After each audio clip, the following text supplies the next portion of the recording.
Boa noite, irmãos. De imediato, eu convido os irmãos a orarmos novamente. Senhor Deus Pai, muito obrigado, Senhor, por este dia. Muito obrigado, Senhor, pela oportunidade de estarmos, Senhor, como igreja cultuando a Ti, Pai. Te pedimos, Espírito Santo, abre nossos corações, abre nossas mentes para que possamos entender a Tua palavra, Senhor, e aquilo que Tu quer falar conosco, Pai. Em nome de Jesus, Senhor, assim te peço e já te agradeço. Amém. Os irmãos podem sentar.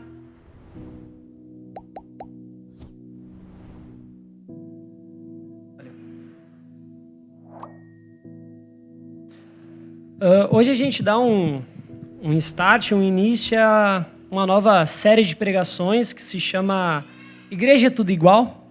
É uma pergunta, na qual, através de 7 pregações temáticas, que são um pouco diferentes das expositivas que geralmente nós temos aqui, nós vamos falar sobre os 7 temas, os sete valores compartilhados que a nossa igreja adota.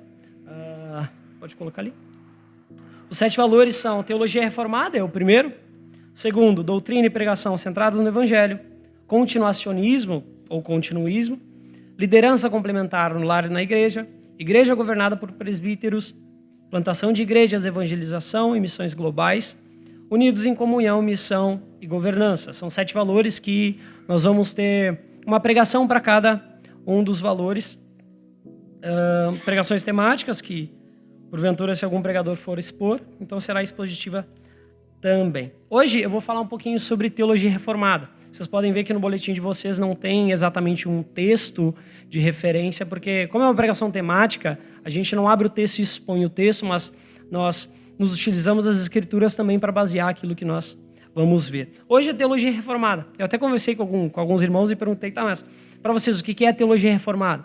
E no geral responderam, uma teologia que é derivada da reforma protestante. E eu queria dar brevemente alguns motivos da origem da reforma protestante. Imagine a seguinte situação. Você chega aqui como visitante da igreja e os louvores todos estão sendo cantados, entoados em uma língua que você desconhece. Tu não conhece a língua, pode ser inglês, alemão, qualquer outra língua que você desconheça, certo? A pregação também, imagine que eu estou pregando numa língua que você não conhece. De repente, um irmão empresta uma Bíblia e a Bíblia também está numa linguagem que você não sabe ler, simplesmente. Se não bastasse isso, no final do culto, a única coisa que você consegue compreender é o irmão lá na porta da igreja, com uma maquininha de cartão, perguntando se você quer comprar um pedacinho do céu. Ou, de repente, se você quer salvar um irmão, amigo ou parente do inferno só fazendo um pix, passando no débito, no crédito, enfim.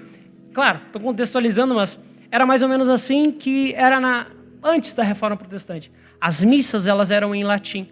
Pelo menos no contexto de Martim Lutero, as pessoas comuns falavam alemão. E ninguém entendia latim, só que a missa toda era em latim.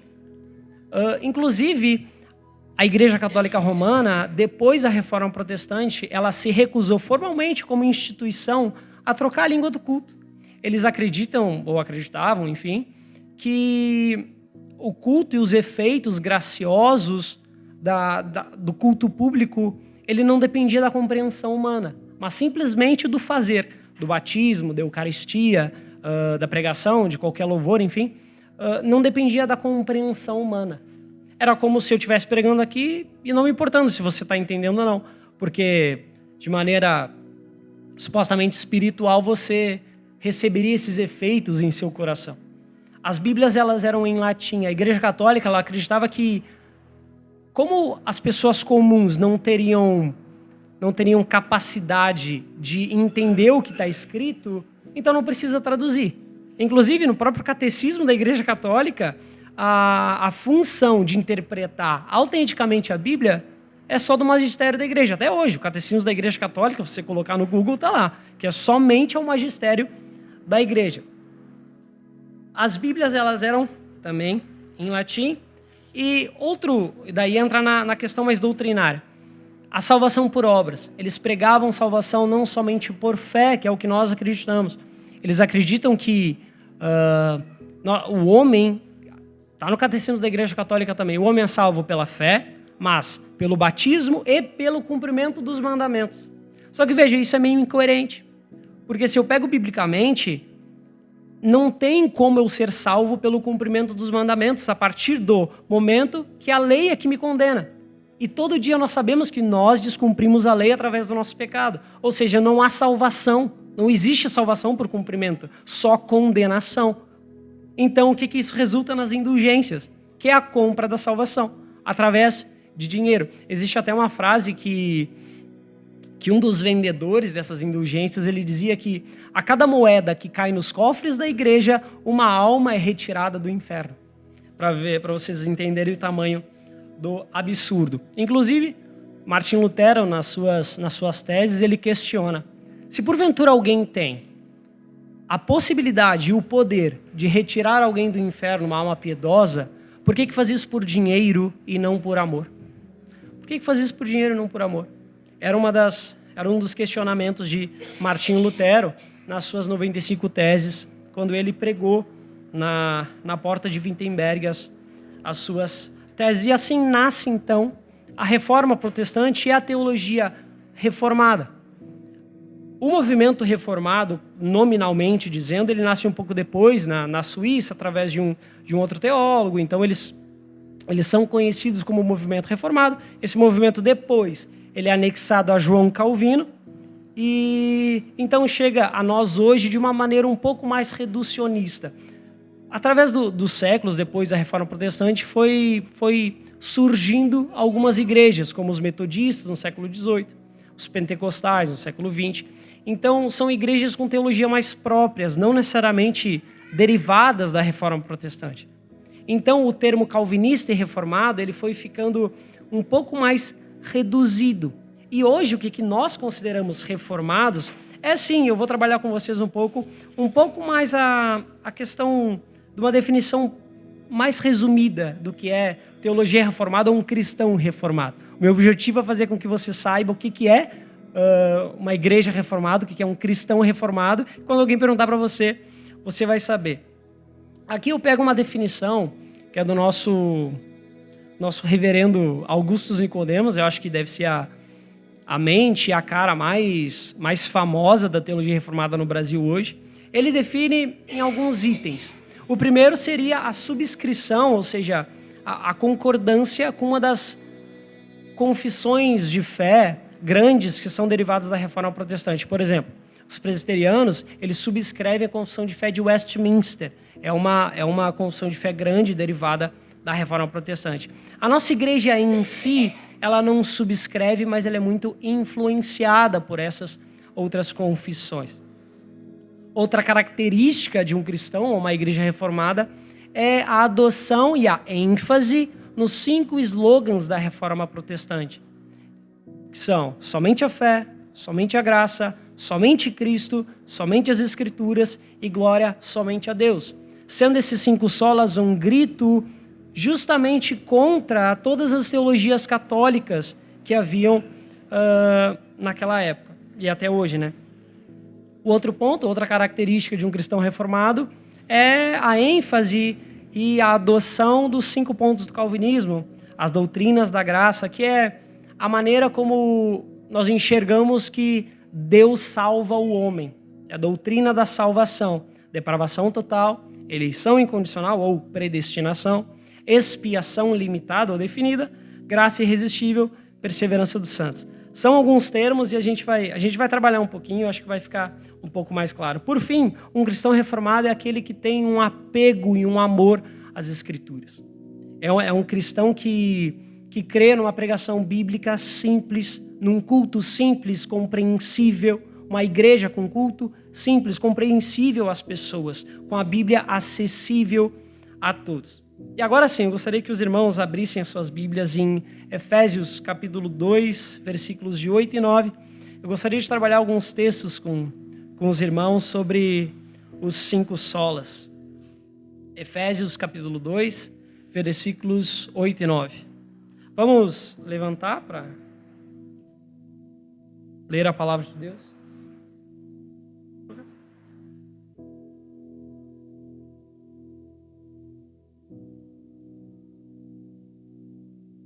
Efésios 2, 8 e 9. Porque pela graça vocês são salvos mediante a fé. Isso não vem de vós, é dom de Deus, não de obras para que ninguém se glorie. Vamos de novo. Porque pela graça vocês são salvos, mediante a fé. Isso não vem de vós, é dom de Deus, não de obras para que ninguém se glorie. Os irmãos podem sentar. Vejam, qual é a base da nossa salvação? Qual é a base da nossa salvação? É a graça de Deus. Nós somos salvos pela graça de Deus. E essa graça, essa salvação, melhor dizendo, ela é de graça. Olha só, o termo é bem simples. É dada gratuitamente. Não temos como comprar a salvação. Nós não temos como conquistar a salvação. Não há nada que a gente possa fazer para que Deus nos conceda salvação.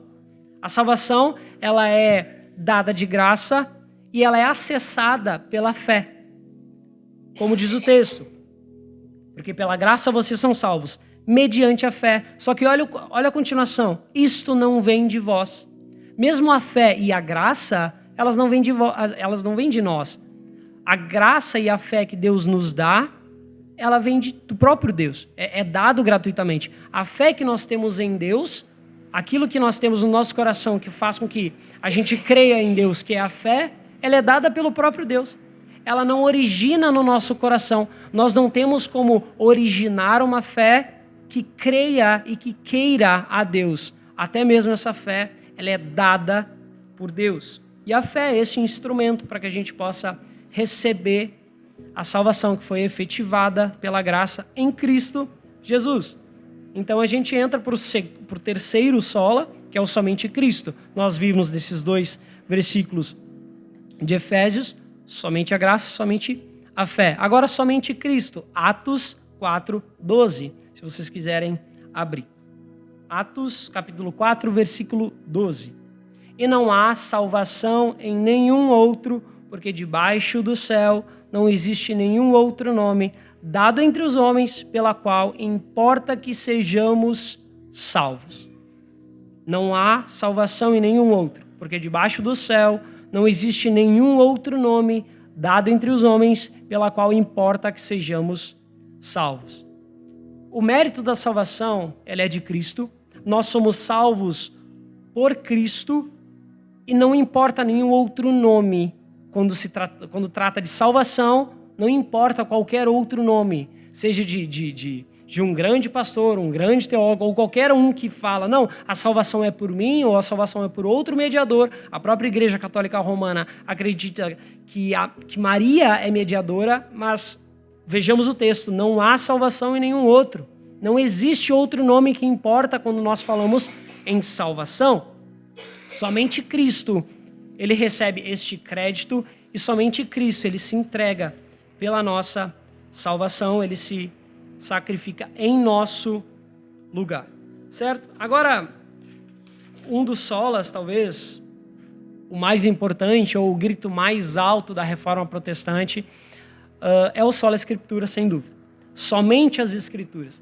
Essa doutrina ela é muito cara para nós, para os milhões de cristãos reformados, porque é a base de todo o resto. Essas 3 doutrinas que nós vimos, somente Cristo, somente a graça e somente a fé, ela está revelada nas Escrituras. Deus as revela nas Escrituras, na Bíblia. E é por isso que nós prezamos tanto pela Bíblia. A partir do momento que a igreja, ao longo dos séculos, ela foi, antes da Reforma Protestante, retirando o acesso à Bíblia, eu não tenho como questionar nada. Então, se a igreja... É meio conveniente, né? Se eu faço com que os irmãos não possam ter acesso a algo que me questione, eu falo o que eu quero, não é? Eu falo o que eu quero. Independente se você vai questionar, você não... Pelo contrário, você não vai questionar. Porque se você tivesse uma Bíblia, você não entenderia porque está em latim. E você, como povo comum, como pessoa normal, sem ser do clero da igreja, não vai entender. Não vai entender nada. Então, essa doutrina do sola Escritura ela é muito cara para nós. E a partir do momento que o povo normal, o povo comum, consegue ler as Escrituras, nós temos acesso às verdadeiras doutrinas que estão na Bíblia, e não as doutrinas que a igreja pregava simplesmente por conveniência. Se vocês quiserem abrir, 2 Timóteo 16, 2 Timóteo capítulo 3, versículos 16 e 17. 2 Timóteo capítulo 3, versículos 16 e 17.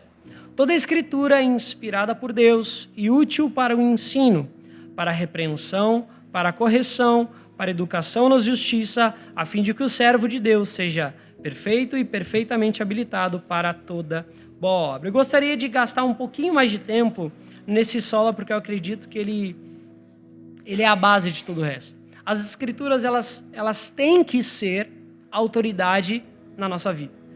Elas têm que ser a nossa única regra de fé e prática. O evangelho ele é revelado nas escrituras, e sem as escrituras nós vamos crer em algo que nós queremos crer e não aquilo que de fato o cristianismo acredita. Então eu vou moldar o cristianismo se eu não colocar a Bíblia como única regra de fé e prática. E aqui eu gostaria de dar alguns exemplos. Deixa eu trocar uma. Você conhece o quadrilátero de Wesley? Ela é uma palavra difícil, mas é simples de entender. O John Wesley, ele foi um dos avivalistas do século XVIII, salvo engano. Ele acreditava que o conhecimento de Deus ele se dava pelas escrituras, através também da razão, da tradição e da experiência pessoal de cada um. O que seria isso? Escrituras é a própria Bíblia. Razão é a obtenção de conhecimento. A leitura, o sentar, o estudar, o interpretar. Esse esforço para a obtenção de conhecimento. A tradição, ela é a história da igreja. O conhecimento da história da igreja. E, por fim, a experiência pessoal. E olha, esse método, ele foi colocado em uma imagem que os irmãos podem ver. A base é as escrituras. As outras colunas é a tradição e a razão. Por conseguinte, eu tenho a experiência pessoal, quase como resultado daquilo que eu tenho como base. Então, assim, imagina que a gente troque os lugares. Por quê? Se eu tenho a escritura como base, eu olho para a razão, eu dou ênfase na razão, olha, eu consigo obter conhecimento com esforço um pouco de entender o que a palavra diz. Eu olho com bons olhos para essa razão, claro, fazendo as devidas ressalvas. Da mesma maneira, a tradição. Nós sabemos que a igreja ela teve muitos erros desde seu início. Ela cometeu muitos erros. Eu olho para a experiência pessoal, tentando analisá-la e julgá-la, e não fazendo dela como palavra final. Pelo contrário, a palavra final se torna as escrituras. Mas imagina que a gente troque isso tudo. Vou trocar o slide. Imagine que eu coloque a minha experiência pessoal como base do resto. Eu vou olhar para a razão, e daí os irmãos que vieram das igrejas pentecostais, eles vão lembrar. Se eu coloco a minha experiência pessoal como base de todo o resto, eu olho para a obtenção de conhecimento e vou falar, a letra mata, mas o espírito vivifica. Eu vou dizer o seguinte, eu tenho conhecimento de Deus através da minha experiência. Eu vou olhar com desprezo pela obtenção de conhecimento através do estudo, eu vou olhar com desdém para isso e não... eu já tenho conhecimento de Deus através da minha experiência, eu não preciso disso. Eu olho para a tradição e eu vou julgar quem acha legal Santo Agostinho. Santo Agostinho foi um baita de um teólogo.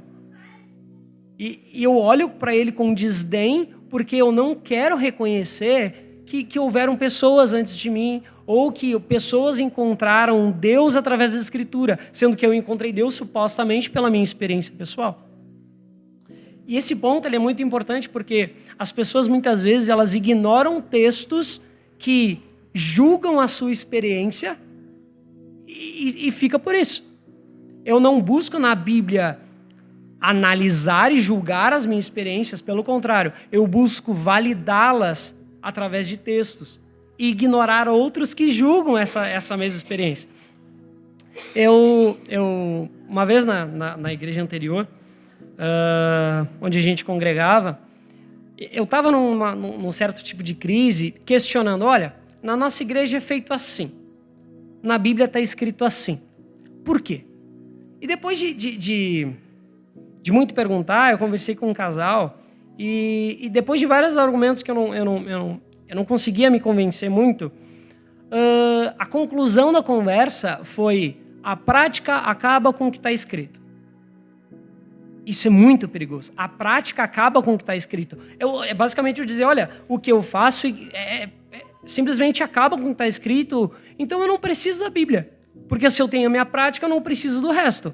Eu tenho minha suposta experiência pessoal, que vem de Deus, então eu não julgo essa experiência, eu julgo a Bíblia. Então eu olho, veja, é como se fosse uma lente. Como se fosse uma lente. Eu coloco as lentes da minha experiência pessoal e olho para o resto. Ou, talvez nem uma experiência pessoal com Deus, mas a experiência de um grupo, de repente. Às vezes eu pego a experiência de um grupo político ou de algum tipo de movimento e olho para a Bíblia através dessas lentes. É daí onde é que vem teologia feminista, vem teologia negra, vem teologia progressista, vem teologia conservadora em relação ao espectro político. Eu olho a Bíblia através dessas experiências, ou melhor, através dessas ideias, ao invés de olhar para essas ideias através da Escritura. A ordem ela é invertida, então eu tenho uma distorção no cristianismo, então o resto todo cai. Porque então eu tenho uma visão muito enviesada do que é ou do que deveria ser a Bíblia. Agora eu queria dar outro exemplo. Pode passar. Imagina que eu coloco as lentes, estou com meu óculos, eu coloco as lentes da igreja. Então eu vou julgar a razão através da igreja. Então eu vou dizer, olha, o povo comum, eles não têm como interpretar a Bíblia. Então o que a gente faz? A gente retira a Bíblia deles. Porque só a igreja tem o poder de dizer o que é ou não é o conhecimento. Então, o povo comum não. Então eu retiro deles essa possibilidade de obter o conhecimento de Deus. Não só isso, eu vou olhar para a tradição, eu vou olhar para a história da igreja e eu vou dizer, não, isso está certo, isso está errado, porque a igreja está dizendo. Por quê? Porque foi a igreja que supostamente criou o Novo Testamento, escolheu os livros ou não que estariam no cânon. E o último exemplo, pode passar? Eu vou olhar para as Escrituras através da cultura. Eu vou olhar para as Escrituras com as lentes da cultura defasada e estragada do hoje. Eu olho para o cristianismo e vou dizer, não. Eu tenho que mudar isso e aquilo porque a cultura não vai gostar. Porque o politicamente correto provavelmente vai dizer que isso está errado e eu tenho que respeitar o politicamente correto. Eu vou olhar para a Bíblia e vou dizer que ela está ultrapassada porque ela condena algum pecado. Eu vou dizer que a Bíblia tem que ser atualizada para ela se adequar a pautas políticas ou pensamentos, seja de direita, de esquerda, tanto faz. Mas veja, o espectro político, a questão cultural, ela não julga a Bíblia. Pelo contrário, nós temos que usar a Bíblia para julgar a cultura. Julgar é analisar essas questões e dizer se ela é bíblica ou não. Entende? Não é? A gente não tem que olhar para a Bíblia e dizer, não, a Bíblia está certa porque a cultura diz que está certa. Não, a gente tem que olhar para a cultura e dizer, olha, isso aqui está errado, isso aqui não, isso aqui tudo bem, porque a Bíblia diz que sim ou que não. Eu olho para o mundo, para a sociedade, para a igreja, para as pessoas, para ídolos, para políticos, para qualquer outra coisa através das lentes da Escritura. E é por isso que a Escritura ela é tão cara para nós. Porque se eu troco isso, a gente tem uma distorção do cristianismo, então eu julgo o cristianismo por causa da cultura, e não ao contrário. E veja, cuidado, não é a cultura que diz o que é ou não o cristianismo. Não é cultura que ela exige uma resposta do cristianismo. Você não vai se posicionar por isso? O que a Bíblia diz sobre aquilo? Veja, não é cultura que dita o que o cristianismo tem que ou não dizer. É o contrário. O evangelho, gente, ele não é uma resposta à cultura. Veja, a gente tem que tomar cuidado com isso, porque às vezes a gente usa a Bíblia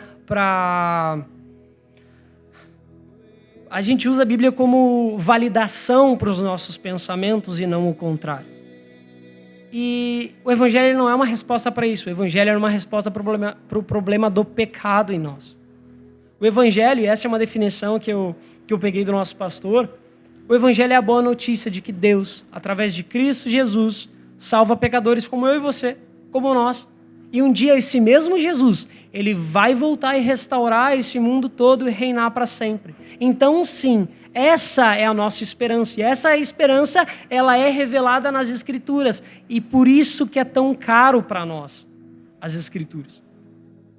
e nós temos que utilizá-la sempre como regra de fé e prática. Eu quis utilizar essas imagens para ficar melhor o entendimento dos irmãos. Pode passar. Isso, queridos, nós precisamos olhar para tudo que nós vivemos, a cultura, a sociedade, o mundo, a igreja ou qualquer outra coisa, através da Bíblia e somente a Bíblia. Por fim, o último sola, que é o soli deo gloria, glória somente a Deus. 1 Coríntios 10, versículo 31. 1 Coríntios 10, versículos 31. Portanto, quer comais, quer bebais ou façais qualquer outra coisa, fazei tudo para a glória de Deus. Fazei tudo para a glória de Deus. Veja, somos salvos somente pela graça, mediante somente pela fé, através somente de Cristo Jesus. Essas doutrinas, elas estão reveladas somente na Escritura e todos esses somentes é para a glória de Deus. Não é para a glória de alguém, não é para a glória de alguém como criatura, mas glória somente para Deus. E nós fazemos qualquer outra coisa esperando conferir glória somente para Deus. Somente para Deus. Outro corpo de doutrina que é mais e que é adotado pelo cristão reformado é o calvinismo. São os 5 pontos do calvinismo. Eu não vou ter muito tempo para desenvolver esses temas com mais afinco, mas lá no nosso canal do YouTube tem uma série sobre calvinismo, tem 5 pregações, uma para cada ponto, que os irmãos podem verificar. Eu fico à disposição também, o pastor Jader também, para responder qualquer dúvida que os irmãos tenham. Mas, em resumo, os 5 pontos do calvinismo é como nós olhamos para a Bíblia e ela nos revela como Deus salva o homem. E essa sistematização do pensamento é colocada em 5 pontos. Primeiro, depravação total. Segundo, eleição incondicional ou predestinação. Expiação limitada ou expiação definida. Graça irresistível e perseverança dos santos. Primeiro, eu não vou ler os textos, mas se os irmãos quiserem anotar. Primeiro, depravação total. Efésios 2, versículos de 1 a 3. O homem, ele é totalmente depravado. Imagine a seguinte situação. Todos nós aqui. Imagine que todos nós estamos caminhando em direção a um penhasco. Todos nós estamos vendados e a gente não consegue tirar essa venda e todos nós estamos surdos porque algo tapa os nossos ouvidos. E nós não temos escolha de retirar porque nós nem sabemos que isso está acontecendo. Nós estamos totalmente vendados, sem perspectiva nenhuma, mas somente em direção à morte. Essa é a única conclusão que nós chegamos. O homem, ele é totalmente depravado. O versículo que eu citei, Efésios 2, do 1 ao 3, vai dizer que por natureza somos filhos da ira. Por natureza. Nós não escolhemos a Deus porque nós não temos como escolher a Deus. Esse é o ponto. O versículo vai dizer que nós estávamos mortos em delitos e pecados. Morto não tem escolha. Morto não tem escolha nenhuma. Segundo ponto, eleição incondicional. Deus, ele elege pessoas independentemente de características ou independentemente do que essa pessoa faz ou deixou de fazer, simplesmente por graça, antes da fundação do mundo. Efésios capítulo 1, versículos de 3 a 5. Deus, ele escolhe na eternidade quem ele quis desvendar os olhos. Quem ele decidiu, por escolha própria, quem ele quis destapar os ouvidos. E ele salva estes graciosamente. Expiação limitada ou expiação definida. João 17, 6 a 9. Essa doutrina diz que nenhuma gota do sangue de Jesus Cristo é derramada em vão.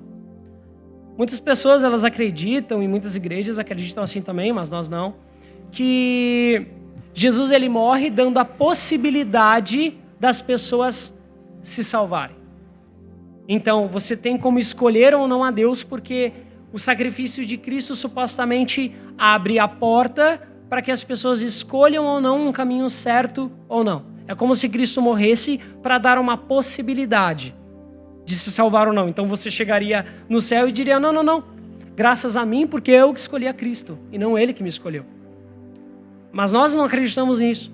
Pelo contrário, Cristo ele morre somente por essas pessoas que Deus escolheu na eternidade.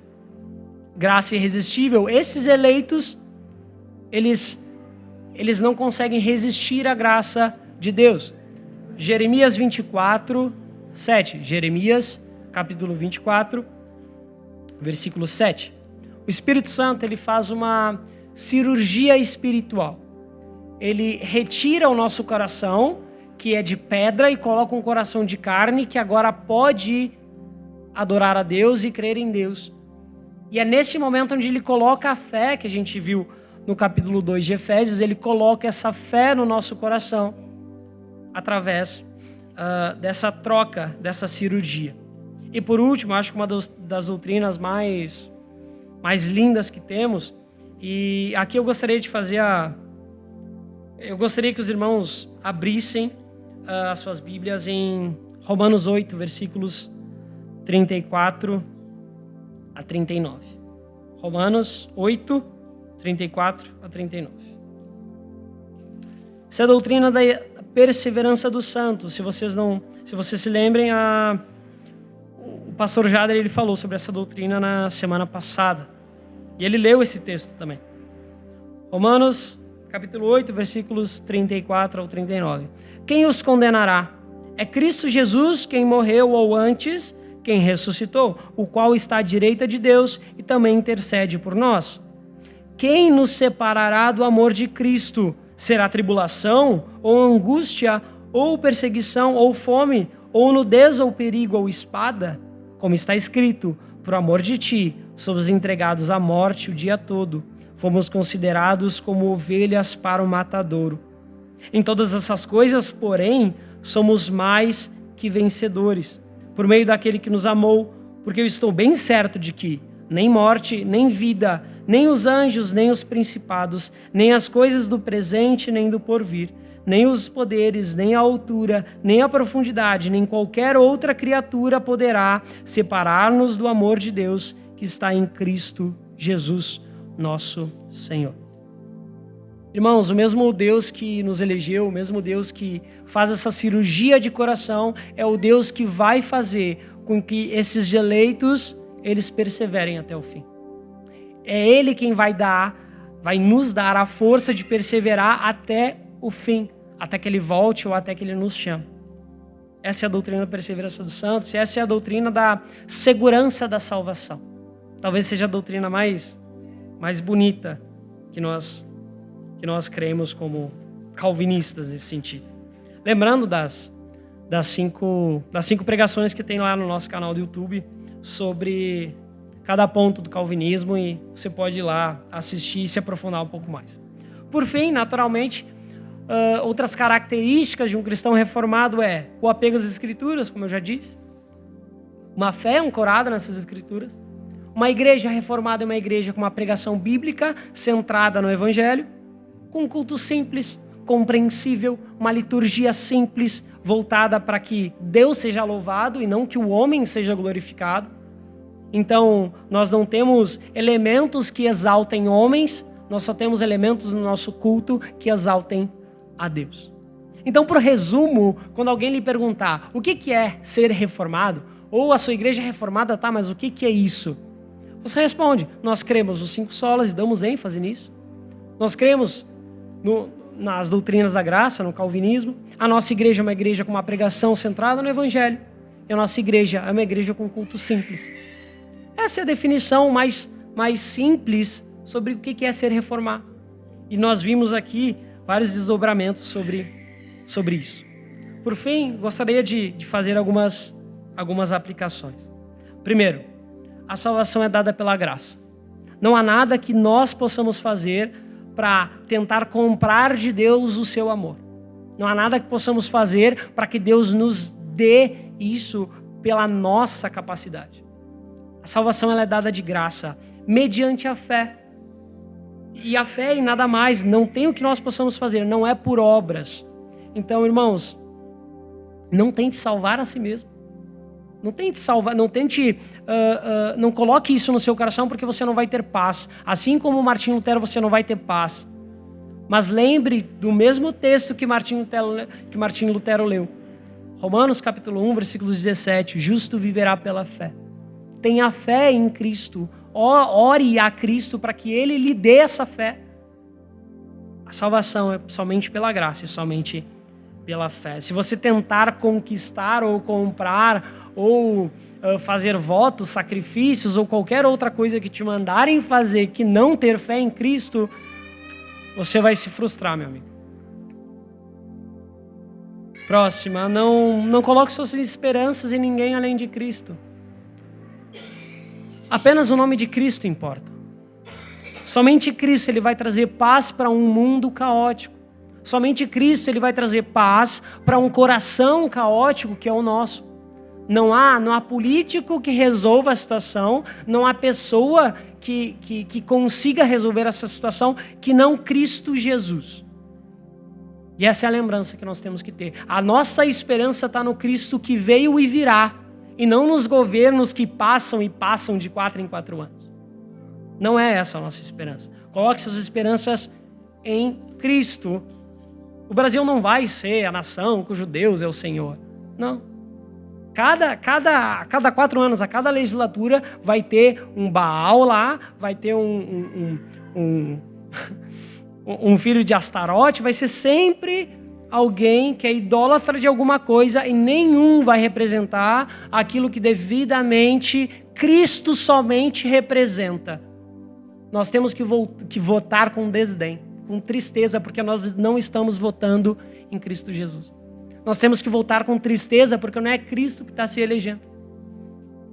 Nós temos que ter tristeza nisso, mas esperança no nosso coração de que Cristo sim, Ele vai curar o nosso coração e um dia Ele retorna para nos buscar e viver conosco. Amém. Próximo, não somente entenda o conceito de a Bíblia é a nossa única regra de fé e prática, mas aplique isso. Utilize a Bíblia como um óculos para ler o resto. Questione, tá, mas isso é bíblico? Da mesma maneira, tudo que eu estou dizendo aqui, você tem a oportunidade, você tem o dever como cristão também, de questionar à luz da Bíblia se eu estou dizendo, se o que eu estou dizendo é verdade ou não é. Então, depois do culto, você vem, Lucas, eu não concordo com isso, por causa disso e disso e daquilo. Há tempos atrás, antes da Reforma Protestante, nós não tínhamos esse privilégio. As pessoas não tinham como questionar se aquilo era bíblico ou não. Eles ficavam reféns daquilo que o pregador dizia, daquilo que o padre dizia, daquilo que a igreja queria dizer.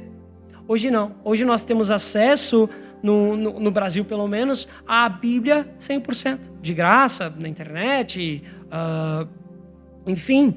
E nós temos como questionar se as coisas são bíblicas ou não. Não utilize a cultura para ler o resto. Não utilize a sua experiência pessoal para ler o resto. Não utilize a igreja ou aquilo que algum guru da internet, ou aquilo que algum teólogo da internet fala, ou aquilo que o pastor fala. Pelo contrário, olhe para tudo através das lentes das Escrituras. Então nós vamos encontrar a verdade revelada de Cristo Jesus. Entenda também, irmãos, que tudo que fazemos é para a glória de Deus. Todo o nosso culto, ele é para a glória de Deus. Eu não estou aqui para, nossa, olha como ele fala bem, olha como ele... Não. Isso aqui tudo é para que Deus tenha glória e Deus receba glória. Não eu, não a galera que estava tocando, enfim. Glória somente a Deus. Glória somente a Deus. Tudo que fazemos, tudo que deixamos de fazer, que a gente faça tudo para a glória de Deus. Todo o nosso esforço é para glorificar o nome do único que é digno de glória. Que todas as nossas boas obras, e veja, nós somos salvos não por obras, mas para boas obras. Então nós fazemos, e se fazemos algo de bom, é para a glória de Deus e não para a exaltação própria. Tudo que fazemos no trabalho, na igreja, na família, tudo é para que Deus seja louvado. Tudo para que Deus seja louvado. Por fim, irmãos, não adianta ir a uma igreja que não tem e não prega estes valores que nós estamos pregando aqui e esperar que eles sejam ou pregados no púlpito ou vividos na igreja. Não adianta. Não adianta eu querer ir, ou melhor, eu querer vir aqui achando que vai ter algum elemento de um culto pentecostal ou de um culto de uma igreja mais carismática, porque não vai, porque nós somos reformados e não pentecostais ou carismáticos. Não adianta querer tomar Dolly e achar que tem gosto de Guaraná, entendeu? Não adianta tomar Fruc-Cola e achar que tem gosto de Coca-Cola. É diferente. Não adianta. A nossa igreja ela se preocupa em pregar esses valores. E nisso o rótulo ele é bom. Não, nós somos reformados sim. Ah, mas tá colocando o rótulo? Tô mesmo. Porque é pelo rótulo que eu sei o que está ali dentro. Aposto que se você olhar uma garrafa de Coca-Cola, você acha que aquilo é bom, porque provavelmente você já tomou Coca-Cola. Guaraná Antártica ou qualquer outra coisa que tem um rótulo bonito e você sabe o que tem lá dentro, é um ponto positivo. E sim, nós somos reformados. Sim, a nossa igreja prega esses valores. A nossa igreja enfatiza os 5 solas porque eles são bíblicos. Nós somos calvinistas, acreditamos nas doutrinas da graça, enfim. Sim, nós acreditamos em predestinação porque é uma questão bíblica e não uma questão do que eu acho. Eu posso dizer, eu não entendo, eu só não posso dizer que não é bíblico. Esse é um ponto. Por fim, a nossa igreja é uma igreja que preza pela doutrina e por um culto que tem uma pregação bíblica e uma pregação centrada no Evangelho. O que é o Evangelho? O Evangelho é a boa notícia de que Deus, através de Cristo Jesus, salva pecadores como eu e como você, e um dia esse mesmo Cristo, ele voltará. E ele vai reinar para sempre.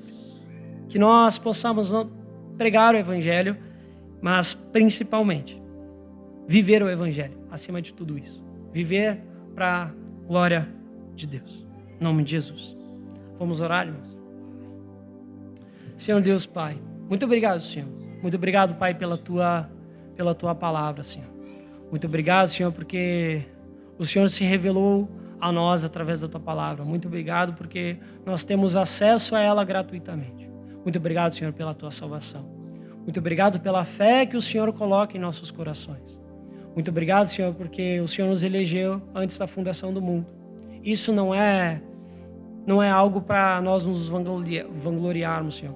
Isso é algo para nós termos pesar no coração, porque todos nós, Senhor, éramos mortos em delitos e pecados, mas o Senhor gratuitamente e graciosamente nos salvou. Muito obrigado, Senhor, porque o Senhor coloca essa confiança em nosso coração. Muito obrigado, Senhor, porque nós temos certeza da nossa salvação. Através da tua palavra, Senhor, muito embora nós, muitas vezes, tenhamos dúvidas, mas que nós possamos encontrar o Senhor como resposta. Através da tua palavra que o Senhor se revela. Muito obrigado, Senhor, pelo teu Espírito Santo, que ele trate os nossos corações através também da tua palavra. Muito obrigado, Senhor, por tudo que o Senhor faz, Senhor, por nós, Deus. Muito obrigado por tudo, Senhor. Amém.